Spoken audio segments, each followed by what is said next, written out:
हम्म।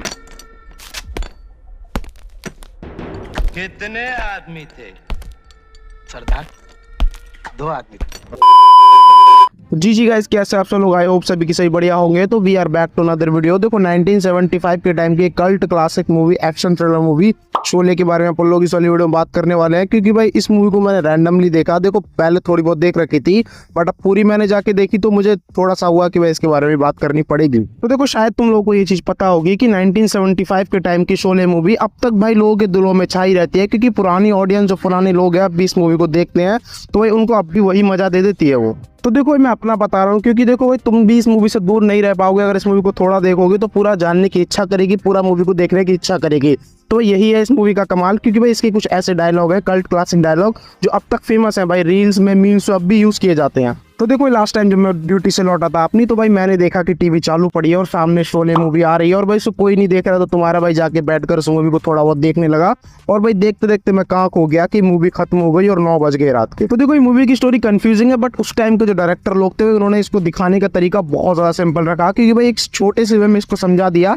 और भाई आज के टाइम पर अगर ऐसी स्टोरी आए तो भाई ये लोग समझा भी नहीं पाएंगे ठीक ढंग से ऐसी स्टोरी को। तो देखो शोले मूवी के अंदर तुम लोगों को सब चीजें मिलने वाली है, चाहे तुम इसको एक्शन वे में देख लो, चाहे लव स्टोरी वे में देख लो, चाहे इसको इमोशनल देख लो, भाई हर तरफ से तुम लोगों को सेटिस्फाई करने वाली है। तो देखो भाई जान लेते हैं शोले की स्टोरी के बारे में कि शोले की स्टोरी है किसके ऊपर। देखो सबसे पहले अपन लोगों को एक चीज बताई जाती है कि 2 दोस्त हैं जो कि चोर है, उस टाइम के ठग लोग हैं, जो लोगों को उल्लू बनाकर भाई उनका पैसा लूट कर ले जाते हैं। तो देखो मूवी की स्टोरी एक दोस्ती पर भी डिपेंड है, क्योंकि भाई दोनों अच्छे खासे दोस्त हैं और भाई दोनों एक दूसरे से काफी ज्यादा इमोशनली कनेक्ट है। क्योंकि भाई जब आप लोग जानोगे कि जय और वीरू में से एक बंदा इस मूवी के अंदर जाके एंड में मर जाता है, तो वो इमोशनल सीन होता है मूवी का सबसे ज्यादा। तो देखो जय और वीरू एक चोरी के दौरान पकड़े जाते हैं, उनको भाई एक ठाकुर साहब नाम के पुलिस वाले हैं भाई, वो उनको पकड़ लेते हैं।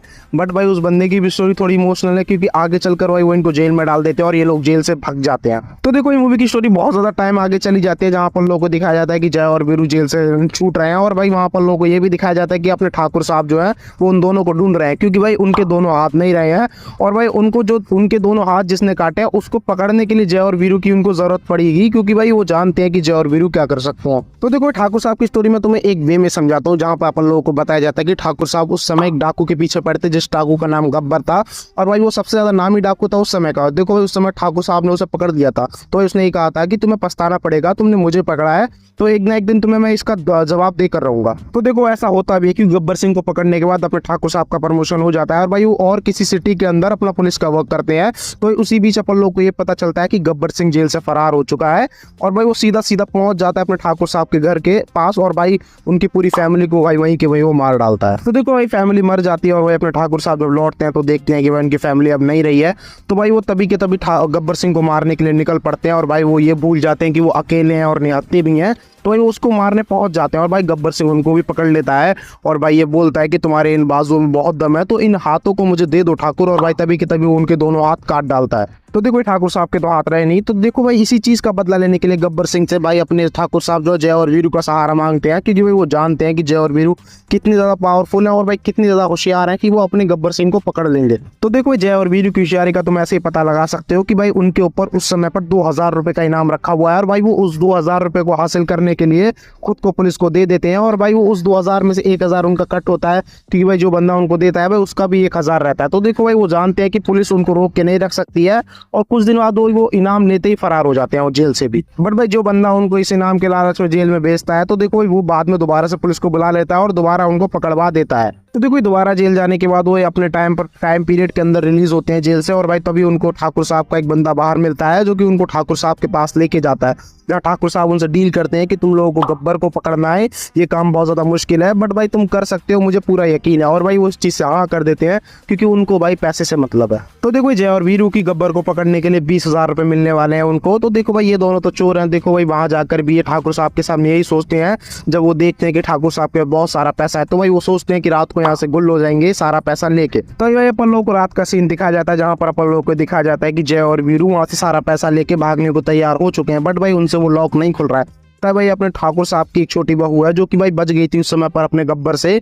तो वो आती है और भाई उनको चाबी देती है कि ये लो खोलो इसको और सारा पैसा लेके चले जाओ, क्योंकि भाई झूठी उम्मीदों से अच्छा है कि तुम यहाँ से सारा पैसा लेके फरार हो जाओ। जहाँ पर आप लोगों को देखने को मिलेगा कि जय और वीरू अब इस फैमिली से इमोशनली कनेक्ट हो चुके हैं और भाई वो गब्बर को रोकेंगे, वो भी बिना पैसे लिए ठाकुर साहब से। और भाई वो सुबह उठ के सारा पैसा वापस कर देते हैं उनको कि भाई अब हम अपनी मर्जी से इसको रोकेंगे। तो देखो ये मूवी के अंदर अपन लोगों को ये बताया जाता है कि अपने दोनों हीरोज को उनकी हीरोइन मिल चुकी है, जहाँ पर अपने जय को मिली है ठाकुर साहब की छोटी बहू और अपने वीरू को मिली है बसंती। अब देखो भाई ये बसंती इतना बड़बड़ करती है मूवी के अंदर, बट भाई इसका रोल भी बहुत ज्यादा अहमियत देता है इस मूवी के अंदर, क्योंकि 1975 के टाइम की कल्ट क्लासिक शोले मूवी का जो बेस्ट डायलॉग है बसंती इन कुत्तों के आगे मत नाचना, तो देखो भाई वो यहीं से निकला है।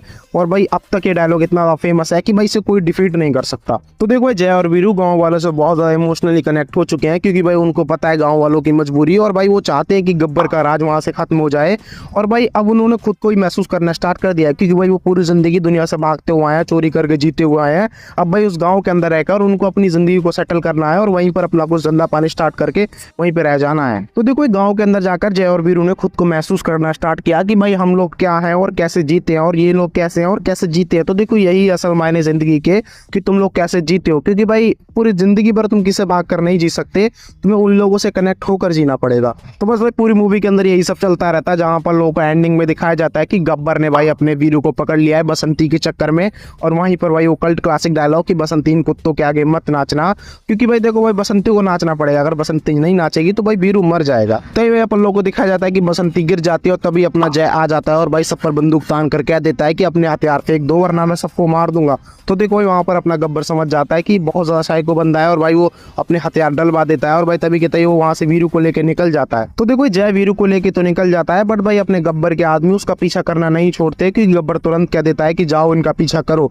तो भाई वो सारे के सारे लोग उनके पीछे आते हैं और भाई वो एक दो लोग नहीं थे, काफी सारे लोग थे, जहां पर अपने जय को गोली भी लग जाती है और भाई जय अपना जख्मी हो चुका है। तो अभी अपन लोग को ये चीज दिखाई जाती है कि भाई जय कह देता है वीरू को कि तू चला जा, मैं भाई आ जाऊंगा बाद में इन लोगों से बच के इनको उलझा के। तो देखो वीरू वहां मना करता रहता है जय को कि भाई मैं तुझे छोड़ के कहीं नहीं जाने वाला। तभी भाई अपना जय ये कहता है कि तू बसंती को लेके जा, मैं इन लोगों को उलझा कर आ जाऊंगा, क्योंकि भाई तुझे जाना होगा, अगर तू नहीं गया तो हम सारे के सारे मरेंगे। तभी अपना भाई वीरू वहां से चला जाता है और भाई जय की हालत यहाँ पर कुछ ज्यादा ठीक नहीं है। तो देखो वहाँ जय लोगों को संभाल रहा था, वहाँ पर भाई गब्बर के आदमी को वो झेल रहा था, उनसे लड़ रहा था इतना जख्मी होने के बावजूद।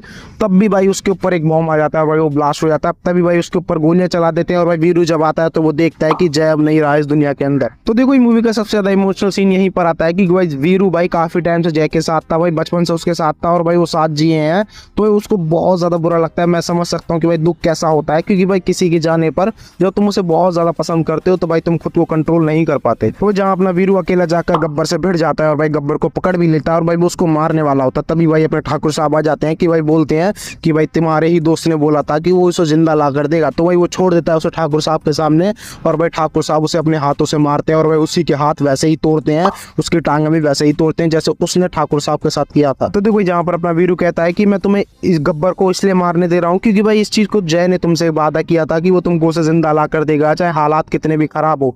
इसीलिए भाई वीरू ने उसे छोड़ दिया, वरना वीरू उसे अपने हाथों से मारता। तो बस भाई यहीं पर अपनी शोले मूवी एंड हो जाती है। और भाई तुम लोग एक चीज भूल चुके हो कि जय का भी कोई इंतजार कर रहा था कि वो बचकर आएगा और भाई उससे शादी करेगा। कौन है भाई? वो ठाकुर साहब की बेटी। देखो भाई उसकी जिंदगी पहले से खराब थी, बट भाई जय जैसे ही गया देखो भाई वो भी नहीं रहा, तो भाई बंदी फिर से अकेली रह गई। तो देखो 1975 के टाइम की शोले मूवी अब तक की सबसे कल्ट क्लासिक मूवी है, जिसे आज के टाइम पर भी कोई डिफीट नहीं कर सकता, उसके जैसा मास्टरपीस कोई नहीं बना सकता, क्योंकि भाई उस टाइम पर इतनी अच्छी चीज लोगों को गिव करना ये बहुत बड़ी बात होती है। तो देखो पुराने जमाने का कल्चर इससे बहुत अच्छे से कनेक्ट हो रखा है, क्योंकि भाई अपने इंडिया के कल्चर को रिप्रेजेंट करती है, इस तरीके से बताती है इंडिया के कल्चर को, जैसा कि आप लोग पहले सुन चुके हो कि भाई गांव में लुटेरे आते थे, डाकू आते थे, उसी तरीके से भाई इस चीज को रिप्रेजेंट करती है अपनी शोले मूवी। तो देखो ये आज की वाली वीडियो में शोले के लिए सिर्फ इतना ही। अब देखो तुम लोग इस मूवी से कितना ज्यादा प्यार करते हो और कितनी ज्यादा एक्सपेक्टेशन रखी है, तो अपनी एक्सपेक्टेशन कमेंट में बता देना, और भाई तुम लोगों को इस मूवी को लेकर क्या सजेशन है ये भी कमेंट में भर देना भाई। तो देखो भाई आज की वाली वीडियो तुम लोगों को कैसी लगी ये चीज कमेंट में बता देना, और भाई वीडियो को एक लाइक भी कर देना और चैनल को सब्सक्राइब कर लेना, क्योंकि इस चैनल पर तुम लोगों को मिलती है मूवी की सारी डिटेल। तब तक के लिए bye bye and take care.